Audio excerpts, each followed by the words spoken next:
I was watching Cal Raleigh hit number 50 last night. Number 50 still have meaning? Yeah, I think it does, just because we love round numbers. Is 50 any different than 49? Any different than 51? No, not really. But because it's that threshold that I think throughout history in baseball has been seen as like the number that connotes a great home run hitting season. 40 is incredible. But 50, it just seems to be like another level. Generally speaking, you don't get to 50 home runs unless you are really, really, really good. There are exceptions here and there. You know, Greg Vaughn had a 50 home run season, and he was a decent player. But if you're getting to 50, what that tells me is you're there every day. You're posting. You're healthy. You're producing. And that has been the epitome of Cal Raleigh's season. And I think it's really the foundation of his MVP candidacy. It's not just the home runs. It's the fact that he is there every single day and wanting to play. And finding a catcher who's willing to do that or able to do that, it's an extremely difficult thing to do. If we believe Wikipedia, what did we learn? How many players in the history of baseball, Jeff, have hit 50 home runs? How many individual players? Now, a bunch of them have done it, like Griffey did it a couple times, and the prodigious guys did it a bunch of times. But how many individuals have hit 50 home runs in the history of the game? 33. I was going to say, I was going to guess somewhere plus or minus 5, and I was going to guess 25. So yeah, 33. He became the 33rd yesterday. It's a small list of guys. And do you have the list, Brock, in front of you right now? I do not. Salk's going to pull it up. And as he does, I got a new angle. Thanks to one of my buddies, a baseball guy, texted me this to ask you. And I thought this was a great angle to the whole Raleigh thing as Salk pulls that up. What do we think Scott Boras is thinking right now watching Cal Raleigh's season? Probably that the contract that he wound up doing was way, way less than what he would have done had he not signed it. Yes. And yet, guys, I want to caution you a little bit. I don't think Cal Raleigh was going to go out and be like a $350 or $400 million player. I don't think anyone would give a catcher who's going to be in his 30s that kind of money. I mean, if we look throughout history, there hasn't been even a $200 million catcher at this point. So, yeah, he left money on the table, but there's an argument to be made, too, that perhaps, and I think in the story that I wrote back around the All-Star game, it alluded to this, if not saying so with specificity.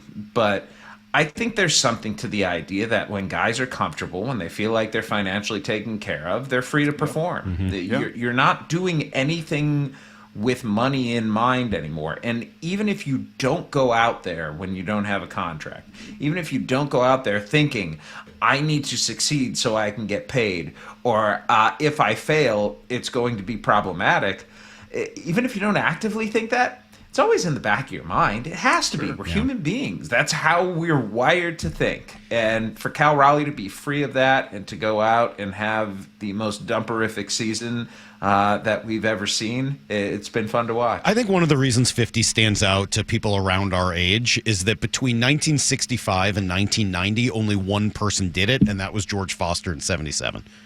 Because Mays did it in 65, and before that without going through every name, that was the Mickey Mantles and Marises, Mays, Ralph Kiner, Johnny Mott, like all those guys, Jimmy Fox throughout the 30s, 40s, and 50s and into the early 60s. And then you get nothing other than George Foster in 77.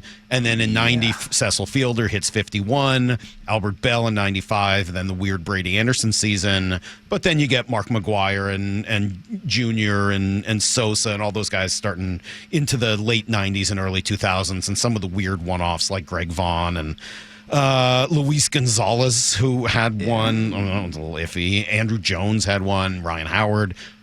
Hitting 50 matters. Yeah, I think it is a pretty big deal. So what about these next couple of numbers that are coming up?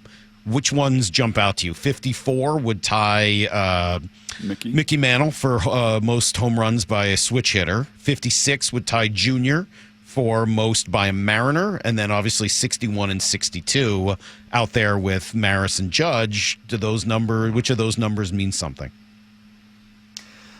I feel like all of them mean something. The switch hitter to me is at the bottom of the list. Though anytime you can pass Mickey Mantle on an all-time list, it like kind of cool. I think the junior one's a bigger deal than I would have like envisioned myself giving it credit for, and it's more the junior part than the Mariners part. But there's a combination there. Like, the Mariners have, for a franchise that has not won a World Series, not been to a World Series, the Mariners have a number of iconic players.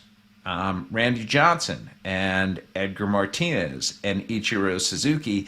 In my mind, though, when I think of the Seattle Mariners, and this is as a kid of the 90s growing up, Ken Griffey Jr. is the only name that I think of.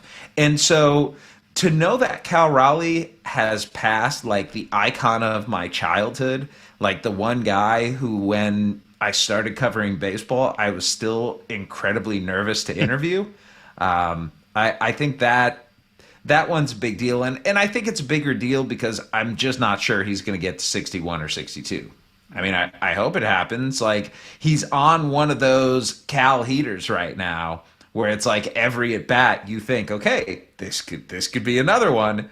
And a lot of them coming right-handed it's like an especially good thing to see, I think, from a baseball perspective, because we all look at his right-handed swing and haven't been used to this power surge, and maybe I just need to get used to it. It's only 11 or 12 home runs in 30 games. I mean, it's not nothing. That's not easy to do, but it's not insane to think that he could get to 61 or 62. And I don't know. No, multiple. Mike, I think I checked earlier this week, multiple times this year, because we have a story running later this week. I think I'm going to have to amend what I wrote. The question was, how many home runs is Cal Raleigh going to wind up with? And I think I said like 58 or something like that. And I looked back, and I think over a 31-game stretch, because I think he's going to have something like 31 games when this story runs. Over a 31-game stretch, he has hit 14 home runs multiple times this season. Like, there have been multiple, I don't know if not contiguous is the right word, but completely independent streaks where he's had 14 home runs over 31 games. So if he gets to 61 or 62, do you still hold, or 63 to pass both of those two guys, do you still hold some level of meaning to passing Maris and or passing Judge, because the guys who are above that are, kind of viewed in a different category? Do those numbers still have meaning to you for those reasons? I don't think that I would look at Cal Raleigh as the all-time record holder, right? I'm sorry, Barry Bonds hit 73 balls over 73 fences. Take that away from him. You can acknowledge that it happened when he was using performance-enhancing drugs, and you can say that Cal Raleigh has, in that scenario, the most home runs of any clean player. But does he have the most home runs? No, he doesn't. And, sometimes there are inconvenient truths. And the inconvenient truth in baseball is that its all-time home run record is held by a guy who was juiced. And it sucks that we have to add that and acknowledge that. But it's the reality, and I'm sorry, I don't whitewash history. I would look at it like, oh my God, the American League has been around for, a century and a half right now, and Cal Raleigh's hit more home runs in a season than anybody in the time that it has existed. That right there, it's a pretty cool thing and a pretty impressive feat if he can get there. Is it clearly a two-man race with 30 games to go? Is there anybody else that can even get into the conversation of MVP in the American League? No, it's the two of them. That's it. And I mean, they're going in different directions at this point. Like, ever since Judge has come back, he just has, he's been fine. Like, he's been an above average major leaguer, but he has not been an MVP type. And beyond that, he's playing DH now. And so if we're looking for, when I voted, if there were two guys who were extremely close to each other, I would try and find tiebreakers. And to me, Aaron Judge having to play designated hitter and not being there in the field is one of those things that I might have looked at in that scenario if the numbers, stay around where they are right now as a tiebreaker. Brock Judge still just has such an enormous OPS advantage that I think it's going to be, I think it could be pretty close. I do think Cal Raleigh's the favorite right now. I do think if the vote were taken today, he would win, but we're also coming off of him hitting his 50th home run. We had Shannon Dreyer on earlier this week, and she had an awesome story, an anecdote about Cal Raleigh out on the field with Logan Gilbert for like 30 minutes the day after Logan had the brutal start out on the road trip. And just the coach, just the mentor, just the leader that Cal is, all the things that he's got to do. She tapes a show every week with him. The Cal Raleigh show runs every week. And, she says trying to find 30 minutes in his schedule in a week is incredibly challenging with all the things he has to do. Do these baseball writers have that kind of context, an understanding of the load that he is carrying versus a guy DHing right now 4 times a game? Probably not, but I also think you're underselling Aaron Judge's role in that clubhouse as the leader and the mentor and the person who kind of runs things. And the problem, Brock, with it is that it's unquantifiable. Like we can't say if Logan Gilbert goes out in his next start and shoves that it's directly attributable to Cal Raleigh. But the one word you forgot in there as you were talking about all these things that he is. And I think in that situation, the best word to describe what he was there is friend. And I love the fact that Cal Raleigh is adored in that clubhouse the way he is. There are plenty of turds in baseball, guys who, if they were having the kind of year that Cal Raleigh was having, it would be appreciated, but it might not be celebrated. I think that inside the Mariners clubhouse right now, they are celebrating not just being able to witness the majesty of what Cal Raleigh is doing, but being able to appreciate it for the human that he gets to experience this type of season, which is so rare through the annals of this sport that's been around for as long as it has. How are the Royals? And I only ask because they are the closest team in the AL wildcard hunt right now. It's 4 games as of this morning. But are the Royals a threat? Could they make the playoffs? Could they make the playoffs? Yes. Are they a real threat? I'm on the fence with them. I will say this. I appreciate the fact that J.J. Piccolo, the Royals general manager, at the trade deadline, when they were under 500, by the way, didn't say we're under 500, we're going to punt this season, we're going to sell rentals, we're going to play for next year. Like, there's a pride in that organization that I really appreciate. And they've been playing very good baseball recently. But they're without Cole Reagans, who is their ace. They are without Chris Bubich, who was their all-star left-hander this year. So down to shoulder injuries, 2 vital starting pitchers has left them thin. And yet Seth Lugo and Michael Wacha, they have a rookie named Noah Cameron who's been awesome this year.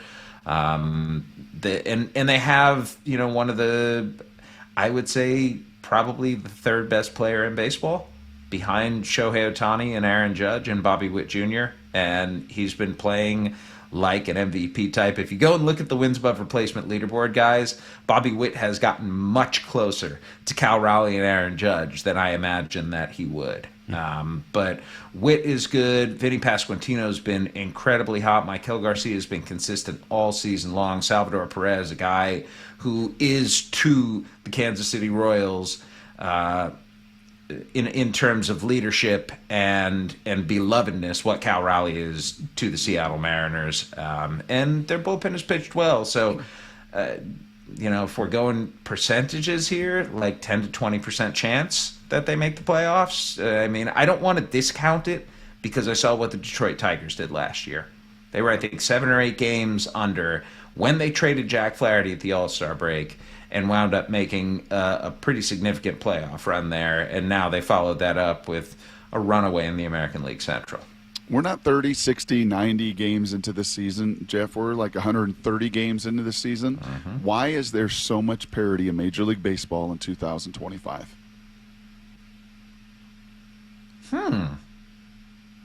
It's funny. Things that make you go, That's one of my Yeah, I just It's a question, Brock. I'm saying because I feel kind of dumb for not asking myself that specific question and like trying to figure out the answer to it. I don't know. I don't know why the parity is there to the level that it is. But also, I think there has been some separation among the playoff teams and the non-playoff teams. And, the races, they're not that great at this point. Kansas City is not a particularly good team. They're fine. Cincinnati's fine too, and they're chasing the Mets right now. I don't have a good answer to that. I'm sorry. I think that's just baseball and yeah. I look at the college football world, Jeff, and obviously that world I lived in really intimately for 2 decades and could see, the SEC wins all these titles, the SEC. Well, they were spending and cheating, and it was not a level playing field, obviously. Now you see 2/3 of baseball with budgets that are somewhat constrained and somewhat similar. Do you think that just the financial, just kind of realm that you live in is kind of leveled some of the playing field? I mean, let's put it this way. I think there are 8 teams over the competitive balance tax threshold right now. I'm just going to go top of my head here by division. I think Toronto's over, Boston's over, the Yankees are over. I think the Astros are close. The Phillies are over. The Mets are over. I think the Cubs are over. The right. Dodgers. Yeah, exactly. That's exactly right. Braves? Like, do you see the Braves over? No, Braves are not over. I don't think the Braves have ever gone over CBT. So literally Padres, every playoff team, every team you just mentioned are the 8 playoff teams. Yeah, and that's kind of the point. Wow. It's funny though because a bunch of those teams aren't that good. They're okay. I'm not saying they're bad, right? I mean, but like a bunch of the teams you mentioned, the Phillies are really good, and a few of them are really good. But like the Yankees are heading in the wrong direction, and they're about to, stage a riot in New York about them. The Red Sox weren't good, and now they're kind of good. Like a bunch of those teams have been. The Astros are not that good. Like the Red Sox are pretty good, dude. They're good now. Yeah, isn't it crazy? How about that story? They end up trading away their best hitter, and they're much better. I mean, and Craig Breslow, give the man credit, said it that day. And it's one of those things as a reporter, when you hear an executive on the day that he traded the guy who was supposed to be the franchise player and didn't get a whole lot back in return. It was essentially a contract dump. For him to come out and say, it wouldn't surprise me if by the end of the season we're in a better position than we would have been in had we not made this deal, and be right about it. It's amazing. Like it, and a lot of what's happened with the Red Sox has been Roman Anthony. I don't know how much you guys have seen him. He's really good. Like he's batting third in Boston as a just turned 21-year-old rookie, and getting on base 40% of the time and OPSing 30% better than league average. Like, it's pretty good. And has a like feel for the moment too. Like he's going to be the next Mookie Betts there. Hey, and now they have him locked up too. Just to bring it back to Seattle, one of the interesting things we're watching here and watching for is Emerson Hancock, who's been throwing reliever innings, bullpen innings at AAA, and in his first start touched almost 98, or in his first appearance, and then in his next appearance was at 99. Is Emerson Hancock a leverage arm in September? I think we're going to find out in September, and I think they should, judiciously put him in those situations. And he has proven himself capable of eating innings and filling in very nicely in those moments that the Mariners needed it this year. But if there's more in the tank out of the bullpen, then yeah, I think you give him some trials by fire and see how he responds to it, because bullpen's a different place, guys. Like some people are just not built to succeed there, mentally or physically, but there are some guys who it's like, okay, you can just let it rip for one inning, and they embrace that and they find success there. And I'm not sure Emerson Hancock's going to be a reliever long term, but If you can put him in that position and you can find success, great. But we also have to acknowledge that it gets a little weird and a little hairy. You know, he's never as a starter come into an inning with runners on second and third and had to put out that fire. It is a completely different thing mentally for pitchers to have to get used to. And if you're going to be a leverage reliever, you're going to get tossed in those inherited runner situations.